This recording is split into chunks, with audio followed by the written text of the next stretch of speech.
Hello बच्चों, let's read the question. The question is a point moves in plane xy according to the law x equals to a sin omega t and y equals to b cos omega t, where a, b and omega are positive constant.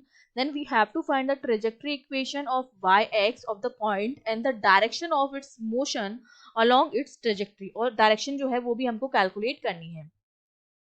तो देखो इस question को solve करने के लिए हमारा जो की कॉन्सेप्ट रहेगा वो हमारा क्या रहेगा, हमें क्या निकालनी है, जो ट्रेजेक्ट्री इक्वेशन निकालनी है उसमें हमें y की इक्वेशन निकालनी है with the function of x.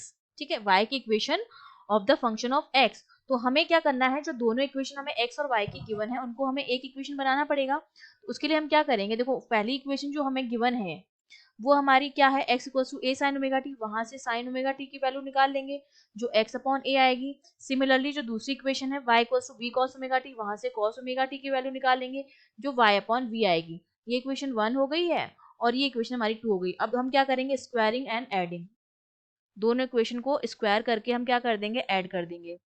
ठीक है, तो ये क्या हो जाएगा, sine square omega t plus cos square omega t, जो बराबर हो जाएगा x square upon a square plus y square upon v square. और हम जानते हैं कि sine square omega t plus cos square omega t क्या होता है, 1 होता है. तो इक्वेशन हमारे पास क्या होगी, x square upon a square plus y square upon b square which is equal to 1. और ये हमारे पास जो इक्वेशन आई है that is the general equation of ellipse. इसका मतलब मुझे जो है वो ट्रेजेक्ट्री पाथ जो है वो पता चल गया है, वो कैसा होगा, इलिप्टिकल होगा. ठीक है, इसमें ये x डायरेक्शन हो गई, ये y हो गई और पाथ कुछ ऐसा होगा हमारे पास, इलिप्टिकल होगा. ठीक है, यहाँ पर ये वाली वैल्यू जो होगी वो b है और ये वाली जो वैल्यू है x में ये a है, मैक्स वैल्यू जो है. ठीक है, अब देखो अगर मैं यहाँ पर टाइम के हिसाब से इसका पाथ अब हमें निकालना है कि इसका पाथ क्या होगा. तो हम बात करते हैं पहले t इक्वल्स टू 0 पर. t इक्वल्स टू 0 पर जो मेरा x आएगा वो क्या आएगा, 0 आएगा और y जो मेरा आएगा वो b के बराबर आएगा.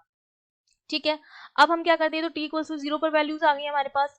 t इक्वल्स टू 0 पर इसका मतलब y जो है मेरा b के बराबर है, इस पॉइंट पर है पहली बार, और x जो है वो मेरा 0 है. ठीक है, ये हो गया. अब सेकंड पर टाइम को अगर मैं बढ़ा दूं और टाइम को मैं पाई अपॉन 2 ओमेगा कर दूं, ठीक है, पाई में 2 अपॉन ओमेगा कर दूं तो मेरे पास x की जो वैल्यू आ जाएगी a sine omega into T की जगह रख दूं पाई अपॉन 2 ओमेगा, तो x कितना हो जाएगा, ये सारी वैल्यू कैंसिल आउट हो जाएंगी, x जो है वो a के बराबर आ जाता है और y जो मेरा होगा वो किसके बराबर आ जाएगा, 0 के बराबर आ जाएगा. इस पॉइंट पर अगर y की वैल्यू भी मैं यहाँ पर रख दूं t की जगह, तो y जो होगा वो मेरा 0 के बराबर आ जाएगा.